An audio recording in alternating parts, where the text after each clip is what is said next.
Good morning, good afternoon, good evening दोस्तों। चुपचाप डंका में आपका स्वागत है। मैं लेकर आया हूं बहुत ही अहम और बड़ी खबरें। कोरोना के मामलों में दिल्ली जो है अब मुंबई से भी आगे पहुंच चुका है। वाह रे मोदी जी को बधाई। इन्होंने बहुत जल्दी संकेतों को ध्यान में दिया और कोरोना के जो सबसे ज़्यादा केसेस हुए वो दिल्ली में हुए। तो कोरोना के इस समय 75,000 से ज़्यादा मामले दिल्ली में हो गए हैं। ये एक नई जानकारी है और मुंबई से आगे अब दिल्ली पहुंच गया है। दूसरी एक बहुत अच्छी न्यूज़ है कि अच्छी क्या मतलब हमें चाइना को बहिष्कार करना है, इसलिए ई कॉमर्स साइट ने अब डिसाइड किया है कि अब कोई भी प्रोडक्ट आप अगर उससे लेंगे तो उस पर मेड इन कंट्री का नाम लिखा होगा। Made in India, made in China, made in Taiwan, made in USA, made in UK, इस तरीके से लिखा होगा। ताकि ये चीज़ इसलिए की गई है कि किस देश में बन रहा है, ये रणनीति ई कॉमर्स साइट ने इसलिए बनाई है ताकि आपको पता चले कि आपको किस कंट्री का सामान दिया जा रहा है। तीसरी सबसे बड़ी एक खबर आपके लिए ये है कि सैटेलाइट से अब एलएसी का ये खुलासा हुआ है। सैटेलाइट से जो तस्वीरें ली गई हैं, जो मोदी जी बार बार उनके भक्त आके झूठ बोल रहे हैं, प्रवक्ता झूठ बोल रहे हैं कि कोई कब्जा नहीं है, कोई कुछ नहीं है, तो एलएसी पर बहुत बड़े बड़े तोपखाने टाइप के बनाए गए हैं। हथियारों का बहुत बड़ा ज़ख़ीरा सिर्फ 12 किलोमीटर दूरी पर, भारत की सेना से 12 किलोमीटर दूरी पर, लेकिन भारत के अंदर ही चीन ने बहुत ज़ख़ीरा बना लिया। यानी कि बहुत बड़ी तादाद में हमारे भारत के ऊपर फिर से हमले होने की शायद तैयारी है। तो और एक बड़ी खबर और आ रही है निकल के कि आईआईटी बॉम्बे ने अगले 1 साल के लिए यानी दिसंबर तक के लिए निरस्त कर दिए हैं कि सारे क्लासेस अब ऑनलाइन ही लिए जाएंगे।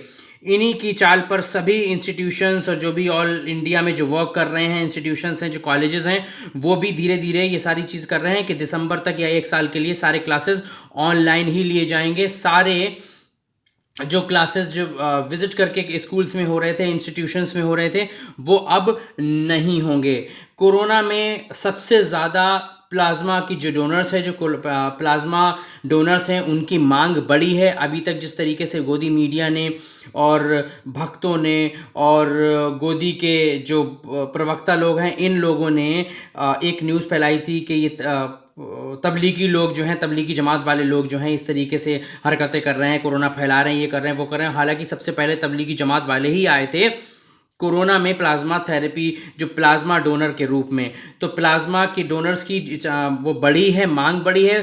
आपको गोदी मीडिया नहीं बताएगा क्योंकि शर्म की बात है। सबसे पहले याद आ जाएगा लोगों को कि सबसे पहले प्लाज्मा डोनर में कौन आए थे, इसलिए ज़्यादातर आ रहे हैं लोग। मेरी आप लोगों से अपील है, हिंदू मुसलमान दोस्त भाइयों से हमारे अपील है कि सभी लोग प्लाज्मा के जो हमारे जल्दी से ठीक हुए हैं, जो रिकवर किया है, प्लाज्मा डोनर्स हैं, जो आना चाहते हैं आगे, वो आगे आएँ तो हमारे नए मरीजों की मदद करें, जिससे कम से कम जान माल का नुकसान हो। जिस तरह से जमातियों को गोदी मीडिया ने हिंदू मुस्लिम के लेके आगे आग भड़काई थी, अब उसी तरीके से लोगों के दिलों में फिर धीरे धीरे मोहब्बत पैदा हो गई है। आ गया है लोगों के बीच में कि हाँ, ये हमारे बीच में नफ़रत फैला रहे हैं। बीजेपी और मीडिया बिल्कुल घुटने पर आ गया है। और बाबा रामदेव का एक कमीनापन आपको बताऊंगा। ये जो अंधा बाबा है, जो चिमदा, ये जो चिंपांजी टाइप का जो बाबा है, इसकी एक हरकत बताऊंगा कि इसने हेल्थ डिपार्टमेंट से, इंडियन हेल्थ डिपार्टमेंट से इसने एक लाइसेंस करवाया है, जिसने एक नई दवा बनाई है और ये दावा कर रहा है कि ये कोरोनिल दवा, जिसका नाम है, 545 रुपये का ये टैबलेट दे रहा है कि ये 100% शर्तिया इलाज है कोरोना का। जबकि बड़ी बड़ी कंट्री जो है, जर्मनी हुआ, आपका इटली हुआ, आप यूएस है, कोई भी अभी जो है ये दवा, इंडिया इनको वगैरह कोई नहीं बना पाए हैं इसकी दवा। लेकिन इस जो ये है कानिया है, इसने जो है दवा बना ली है, ये दावा कर रहा है। कई लोगों ने इसके ऊपर मुकदमा दर्ज कर दिया। जल्दी आप इसे सलाखों के पीछे देखेंगे। बाबा को इसके धोखे में ना आए। इसके सभी जो ब्रांड, जो जितने प्रोडक्ट्स हैं इस पतंजलि उसके आचार बालकृष्ण द्वारा जो सारी चीज़ें बताई जा रही हैं, आप लोगों के बीच में आंखों में धूल झोंकी जा रही है सिर्फ पैसा कमाने के। एक वो है राजस्थान के एक मंत्री ने बोल दिया है कि बाबा जो है बहुत बुरी तरीके से फंसेगा, जेल जाएगा, ये कोरोना के मामले में मरीजों को ठग रहा है, सीधे लोगों को ठग रहा है और कुछ नहीं है। इसने जो लाइसेंस लिया है ये कहकर लिया है कि ये अस्थमा की, सांस की और थोड़ा सा गले में जो दिक्कत हो रही है, गले में कुछ ऐसा थ्रोट इन्फेक्शन हो रहा है, उसकी ये दवा है। लेकिन जब ये एडवर्टीजमेंट कर रहा है तो इसने बिल्कुल गलत एडवर्टीजमेंट किया है। इसने हेल्थ डिपार्टमेंट की धज्जियां उड़ाई हैं। इसको बहुत सख्त सज़ा होनी चाहिए इस कानिया को। पाकिस्तान के इस्लामाबाद से खबर आ रही है कि पाकिस्तान के इस्लामाबाद में बहुत ही पाकिस्तान का सबसे बड़ा मंदिर, भव्य मंदिर, कृष्ण मंदिर बनाया जाएगा, क्योंकि हिंदुओं की तादाद वहाँ पर बढ़ी है और वहाँ पर ज़्यादा मंदिर नहीं है। इस वजह से ये सबसे बड़ा वहाँ का मंदिर, अभी सबसे पहली जो किश्त है इमरान खान सरकार ने, वहाँ के जो प्रधानमंत्री हैं उनकी सरकार ने पहली किश्त 10 करोड़ मंजूर की है। आगे देखते हैं जिस तरीके से मंदिर काम होगा उस तरीके से वो लोग पैसा मंजूर करेंगे।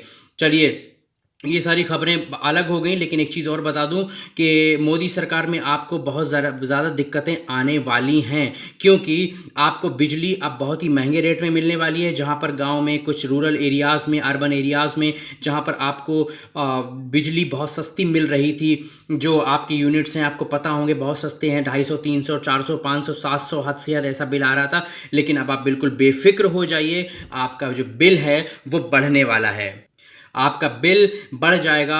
1000 जिनका 200 आता था उनका 1000 आएगा, जिनका 1000 आता था उनका 5000 आएगा, जिनका 5000 आता था उनका 15-20 हज़ार रुपये। कोई मामूली बात नहीं, क्योंकि कोरोना में हमें जब ज़मीन पर ला दिया है, मोदी सरकार ने भी हमें ज़मीन पर ला दिया है, क्योंकि जो भरपाई है गवर्नमेंट एम्प्लॉयज़ की, जो भरपाई है ये गवर्नमेंट कर नहीं पा रही है। सैलरी कहाँ से जुटाए? ताजमहल की बात चल रही है, प्राइवेट हाथों में जाएगा। कुतुब मीनार ऑलमोस्ट जाने वाला है या जा चुका है। और देश के 150 बड़े बड़े रेलवे स्टेशंस को जो है प्राइवेट कर दिया गया है, उसमें सेक्टर में डाल दिया गया है। यानी कि अब हम लोगों को और ज़्यादा मुसीबत का सामना, किराए की दरों में बढ़ोतरी होगी, हम लोग और मरेंगे, मर तो रहे थे। अब आप ये देखिए कि इनके बस का क्या है। जब इनके सरकार नहीं चला पा रहे, जब ये देश नहीं चला पा रहे, लोगों की सैलरी नहीं दे पा रहे, तो थू है ऐसी सरकार पर। क्यों वोट दे रहे हो? क्यों अपना वोट खराब कर रहे हो? ऐसे को दे दो जो सही से देश चला पाए। कम से कम तो न्यूट्रल तो रखे, कम से कम नॉर्मल तो रखे, जैसा एज यूजुअल था वैसा तो चलने दे। कितनी तरक्की करवाई थी पिछली सरकारों ने। तो बात बस यही है कि ये कहना चाह रहा हूँ कि हर स्कीम को इन्होंने अपनी स्कीम बताया। जिस समय ये हो हल्ला कर रहे थे वही सारी चीज़ें इनकी सरकार में हो रही हैं। 2014 से अभी तक सुकून नहीं पाया है, ना आप आने वाले समय में सुकून पाएंगे, क्योंकि जब बिजली प्राइवेट हो रही है तो आपके घर से सारे मीटर हट जाएंगे, सारा सब कुछ हट जाएगा। इतनी सस्ती बिजली अभी आपको टाइम टू टाइम मिल रही है। फिर जितना आप रिचार्ज करवाएंगे 7.5-8 रुपये यूनिट आपको मिलेगा। जितना आप रिचार्ज करवाएंगे, चिप लगवाएंगे, उस चिप में सिम की तरह बस वही सिस्टम रहेगा। जितना रिचार्ज करवाएंगे उतनी बिजली जला पाएंगे। वरना सेटअप बॉक्स की तरह, मोबाइल रिचार्ज की तरह, वैलिडिटी की तरह इसकी भी बत्ती गुल हो जाएगी आपकी। तो आप समझ लीजिए कि बत्ती गुल रहेगा लेकिन मीटर चालू रहेगा। तो अब आपको सोचने की बात यह है, हमें सोचने की बात यह है कि देश को चलाने के लिए इनके पास कोई भी सिस्टम नहीं है, कोई भी रणनीति नहीं है, कोई एक्सपीरियंस नहीं मालूम पड़ता है। हालांकि गुजरात में इतने दिन पता नहीं क्या झक मारी है, क्या करा है कि इन्हें कोई भी तजुर्बा नहीं समझ में आ रहा है।